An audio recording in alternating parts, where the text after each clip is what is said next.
Step aside. Battle 1. Fight!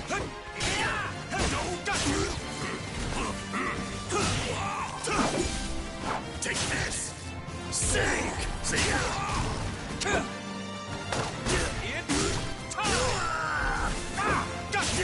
My hand! Take this!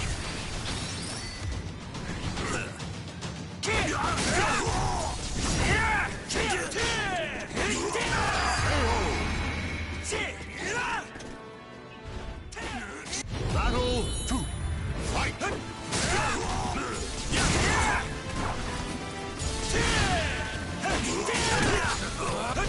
Ready?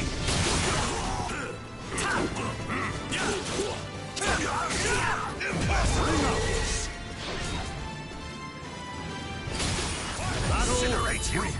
Fight!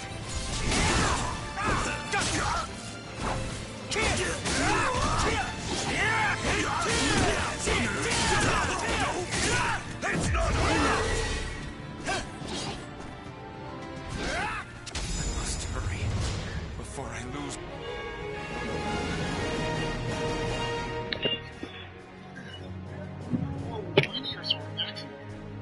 Plays great, sounds great, and of course has a very interesting style. Consciousness to the extent that it changed the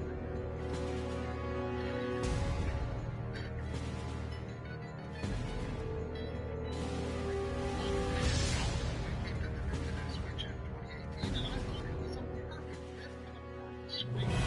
Warriors cross swords beneath the gaze of the ancient. Step aside. This is my big moment. I'm in. Battle 1. Fight!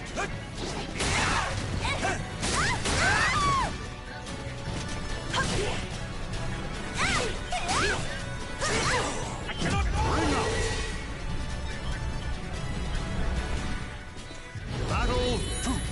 Fight!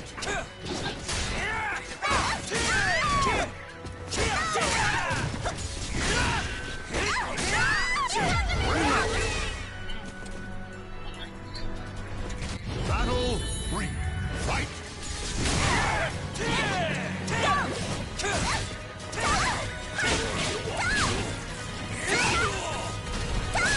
Another.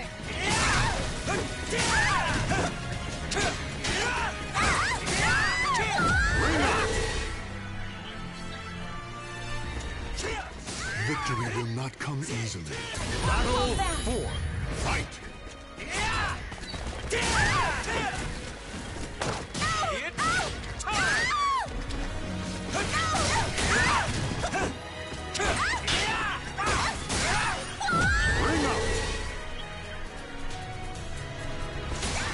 The battle is over. Show respect for the fallen. I cannot die without fulfilling my duty.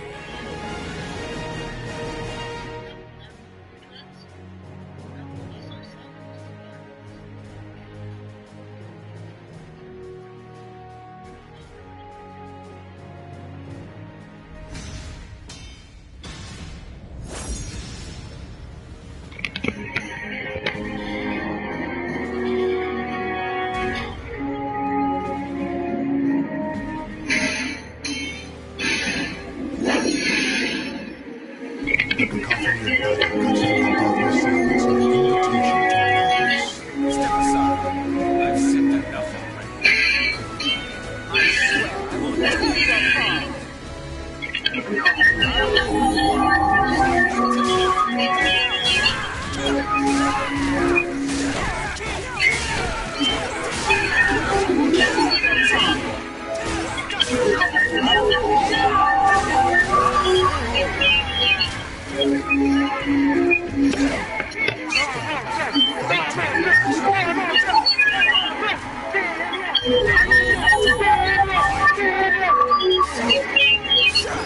2.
Life is Strange Before the Storm told a thoroughly unexciting prequel story that absolutely did not need to be told. Danganronpa V3 had its moments that sort of drove the series into the ground by the end. And while I've already talked plenty about Perfect Dark Zero in its own episode, but on the bright side, Perfect Dark Zero also led me to rediscover the greatness of Time Splitters 2. Wow, what a game! So good!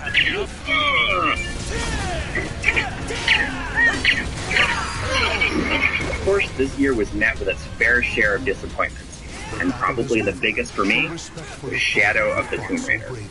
I was a huge fan of the first game in this reboot series, playing through it a number of times on both the PS3 and the PS4.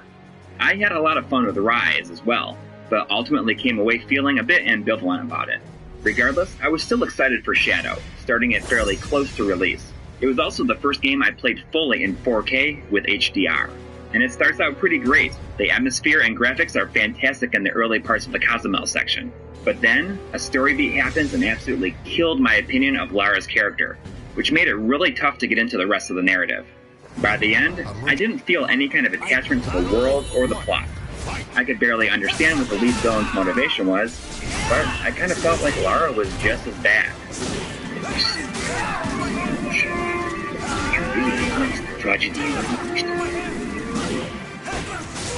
Believe me, this isn't the kind of thing that usually bothers me, but she just comes across as supremely unlikable in this game. Fencing has begun. Close to me now. Stop it before it consumes us all.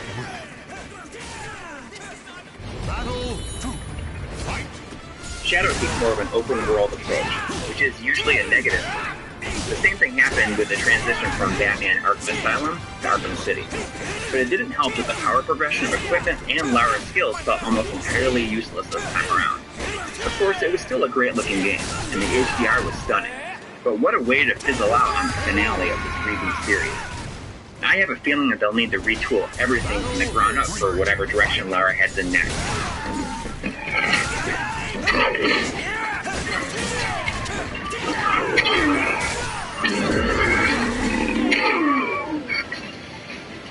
Firmly in the what the heck, this is a mess column is Arc System's Double Dragon 4. On paper and in screenshots, this is the kind of throwback I can get behind, taking inspiration from the NES version of Double Dragon 2. In action though, I have no idea what happened here.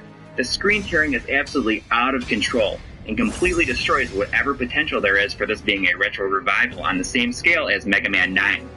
I'd heard that this game was rushed out with no real testing, but it's insane that this has never been fixed via patch even today. Talk about being sent to die, and also betraying consumers' trust. This was such a colossal waste.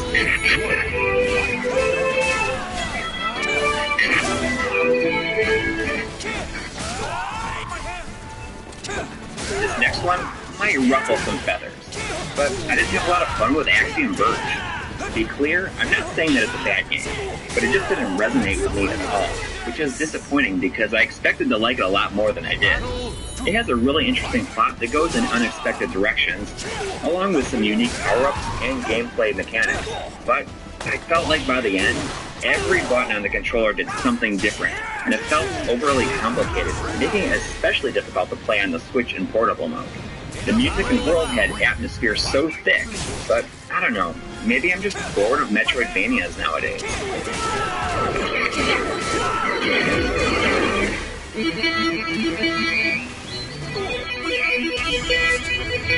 But maybe not, because The Messenger was freaking awesome.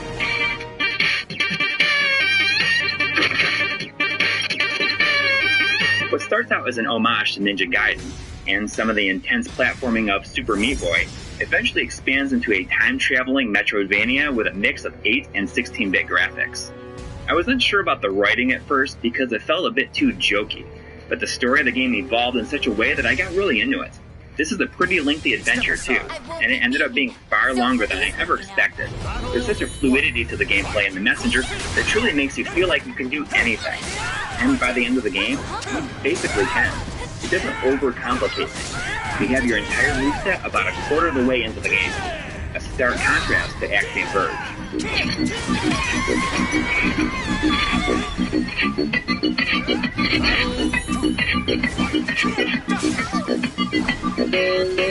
Now, to see the Metroidvania formula perfected, you need only look at what was probably my most anticipated release of this year, Monster Boy and the Cursed Kingdom.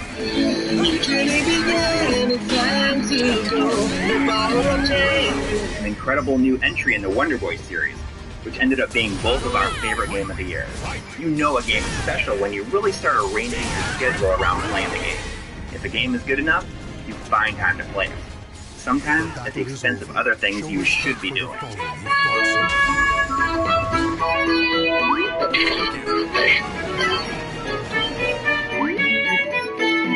What impressed impresses me most about Monster Boy is that the game is not afraid to challenge you in ways that other games shy away from. The action is perfectly tuned, often demanding a lot of precision, while still being forgiving enough to let you try and try again. I'm not talking like Meat Boy levels of ridiculousness or anything, but it's just the right level of difficulty for fans of old school platforming. Much more platforming challenge than you might normally expect to see in Metroidvania-style games. Exactly, and not just that, I felt that Monster Boy really makes you think in a way that feels all but lost in modern gaming. Puzzle solutions, especially those that lead to enticing optional upgrades, are typically not at all obvious at a glance. It seems like most games these days really don't want the player to feel confused for too long. But Monster Boy's puzzles are such that you might often have to walk away and come back later.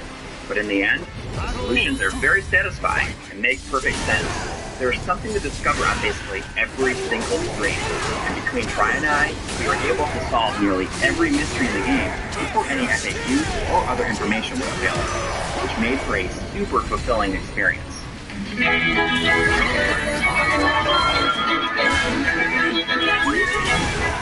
only is Monster Boy Game of the Year for both of us, the soundtrack has to easily be the best of the year too. With an all-star music team including Yuzo Koshiro, Michiru Yamane, and others, the most surprising thing is that even with its excellent remixes of past Monster World Series 2, these are often debatably overshadowed by the incredible original composition. Is this the best grassy field theme of all time?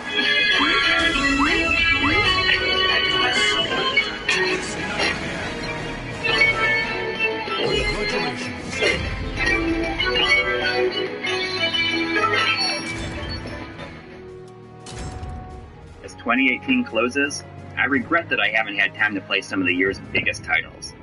No, I still haven't played Spider-Man, God of War, and perhaps most unfortunately, Dragon Quest XI.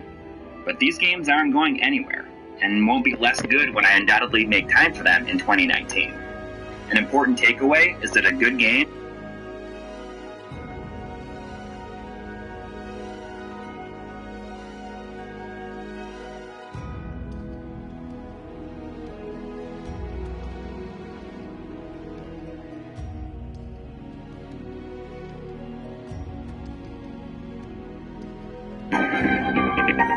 As a journalist, I have learned to never take anything at face value.